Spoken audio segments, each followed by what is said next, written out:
Good evening, this is Dr. Bill White again, and I want to talk to you a little bit this afternoon about it's fairly common problem that we have with people who have jaw joint problems. You wouldn't think there are that many people, but there are an awful lot of people that do have jaw joint problems, and you can pick it up just real quick if you'll put your fingers right in front of their earlobes right here and try to have them open and close real slow. Just move back and forth, and if they're having a problem with this, they will usually hang and their jaw sticks to one side, and then it'll pop, and then it'll move back over to the other side. And there's a lot of people that have temporomandibular joint problem, and I'm just going to show one this afternoon here that has a pretty bad problem, but we got her to wait till we could start later. All right, this young lady had a what we call a Class 2 Division 2 malocclusion. In other words, the two centrals were sticking in like this, and the lower jaw came up and hit these centrals, the upper centrals, and they couldn't move forward.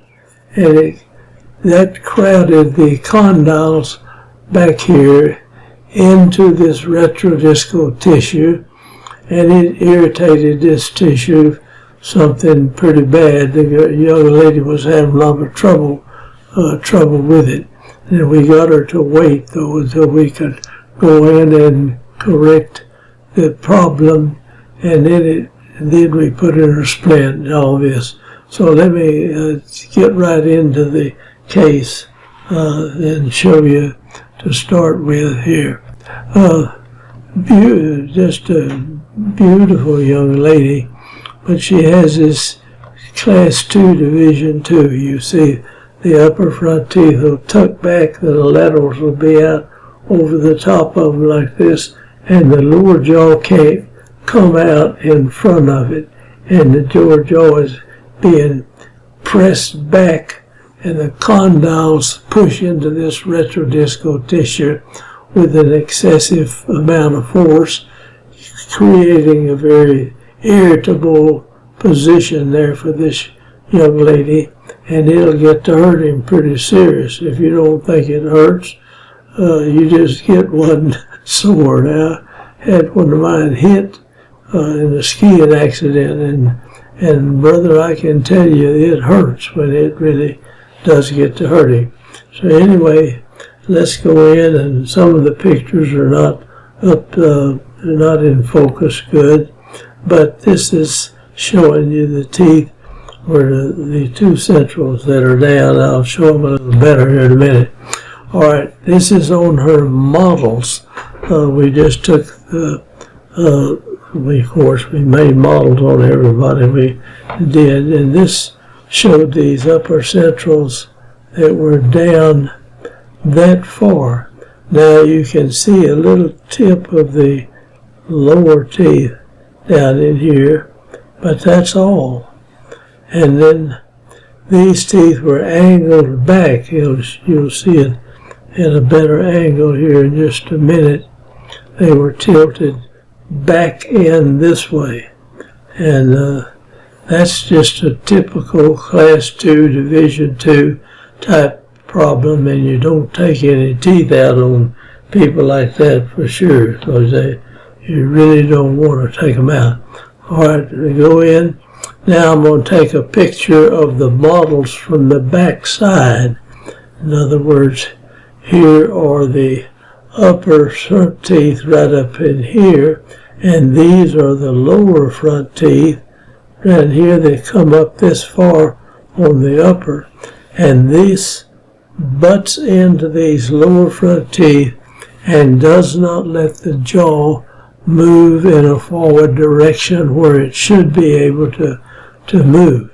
And this is causing discomfort back in the retrodiscal tissue.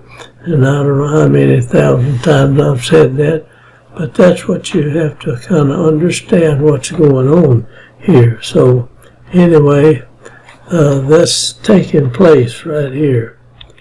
Now, when I look at it from the side view, now this is a Class 2 Division 2 case. The upper centrals come in kind of like this and angle down to this point right here. The upper cuspid is here, but there's where the upper cuspid wants to go. You see, it wants to go there. Then this bicuspid goes here, and this one goes here, and this tooth right here would come right in this area, something like that, when you get it straightened out. And so what we're going to have to do is raise these teeth up and pick them up with an intruding arch wire. And it's not difficult, but if you haven't done one, it would be rather difficult for you to do. I have to look down every time I punch these blooming keys to get where I want to go here. All right, looking from the other side, it's almost exactly the same thing.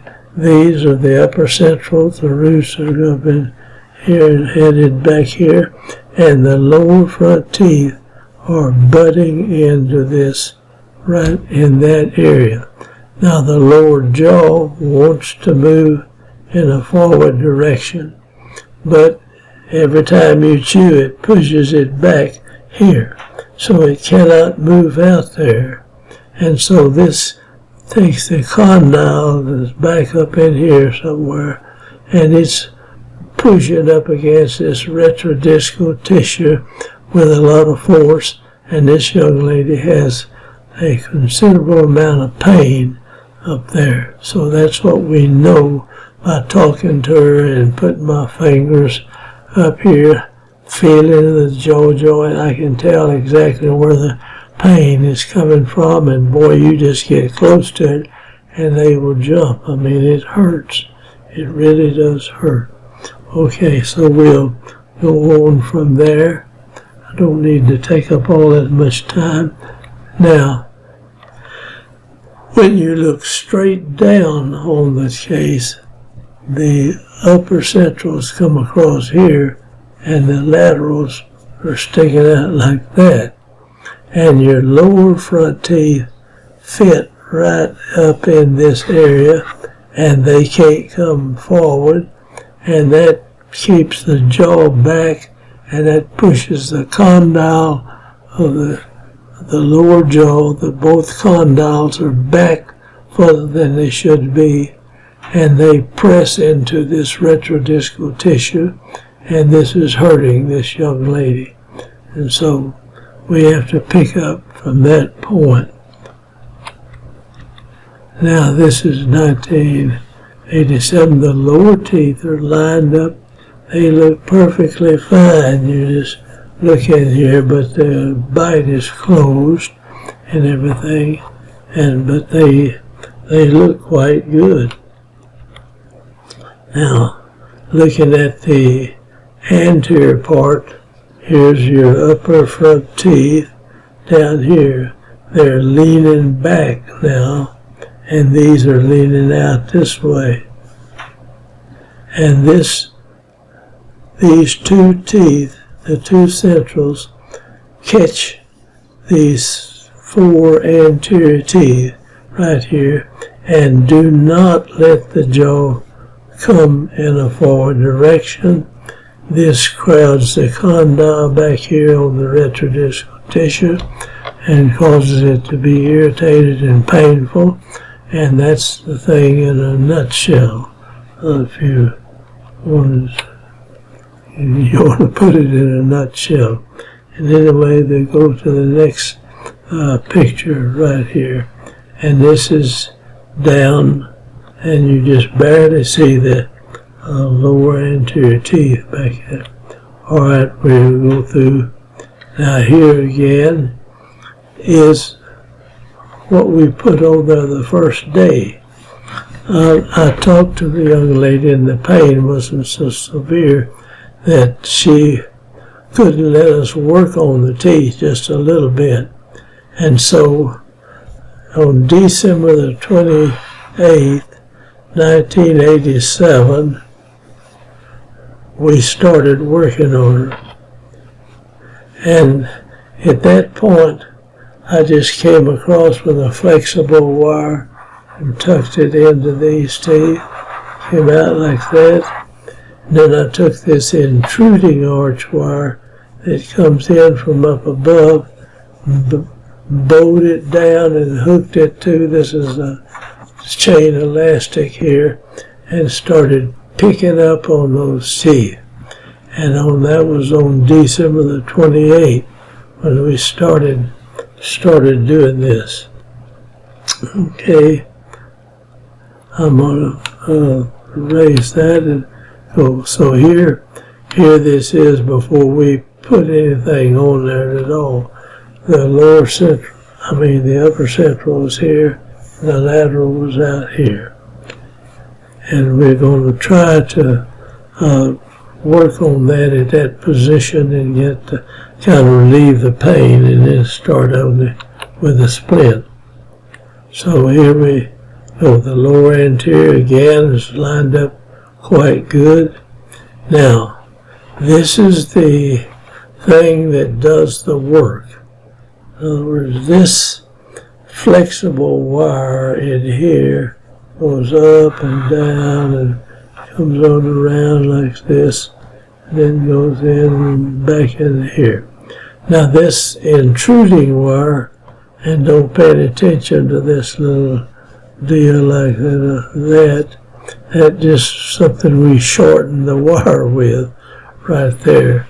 And we put it in back here, we come out with this deal like that, and this would go up and come way on over like this. And now we're going to shorten it, it's too long, so we put this little deal here. And now we'll pull it down here and tie it to these teeth right here in front of the mouth, just the front teeth right here. And just that gentle force of that wire, which is maybe too gentle, but it moves those teeth. Now, right there it is close. That's out of focus. And there the wire is over on the left side, picking those teeth up, and on the right doing the same thing, of course. And you see this has a deal back here in the back where it goes around and then you go up with it. This wire actually will go up something like that, bend down and hooks to these teeth over on this side. So it starts moving this up. Now that was on December the 28th when it moved those teeth. It started moving them up there. So we did not get back in there till March the 15th. In other words, it was 2 days in January. 2 days and the 5th, and then on the 3rd and the 15th of January 88. This is 2 months and about 2 days in there that it worked on those teeth. And it took those 2 teeth right here that were down here somewhere and picked those teeth up in that length of time, like 2 months until March the 15th, and about 2.5 months picking those teeth up and getting them out of the way. And during that time, the pain in the jaw joint stopped because we raised them out here, and her lower jaw followed it, and that took the pressure off the retrodiscal tissue, and we went ahead and put this splint in to make sure we had it correctly done, everything. So here we go again. Now, this is out of focus. I had a terrible time focusing in, and we were picking, in other words, this, we changed arch wires now. This is a little bit heavier arch wire, and it would come around and come up, and we brought it down on these teeth also. As it picks these teeth up, it makes some space, and we have space in between the teeth right there. And if you remember correctly, this tooth was way up here. Now it goes back, and it goes back simply because of the way that arch wire works on it there. All right. Now, when we started into this, the upper front teeth came down to here. And by the 15th of March, in other words, it's January, February, and 15 days in March, and we had these teeth lined up above here. The whole thing straightened. They weren't sore, they weren't terrible, and our temporomandibular joint problem had gone away simply because we had raised it up like this. Now the jaw moves out, and so we come in and finish the work. The only problem we had here, this is a beautiful young lady, and she wanted to get married, and her mother didn't want her to, and they lived in Dallas, and she was going to move to Florida and marry this guy regardless, and so she did. But luckily I found somebody in Florida that had been in a course of ours, and I knew he was very sharp and knew what to do, and I just turned the case over to him, and it was successfully completed. Everything was taken care of after she moved to Florida. So anyway, that's out of focus. Okay, we actually put her in a splint. We had that just to make sure it was there, and she wore that splint for a while. Now this is where the teeth were activated. This intruding arch wire up here brings all these teeth out like that. It's got the force in there to pull that forward, and it did. And now it brought those teeth out to these two little dots were touching each other, and you can see they were like here and here, and then now right out on top of one another there. In other words, that took care of that problem that we had. Now we have the dots on top of one another. She's wearing a splint. And at this point, she leaves and moves to Florida and transfers to this young man that I had had in a couple of seminars earlier that was real sharp and knew how to take care of this case. And he takes care of it. And there's the intruding wire bringing that down. And you can see it levels this thing up. And this thing lines up. Now we're just about fallen into a class 1 relationship with this particular case. And here it is, 28 of that. And this, to me, made a very simple orthodontic case out of a complicated case that you could have stumbled your toe on it and messed it up.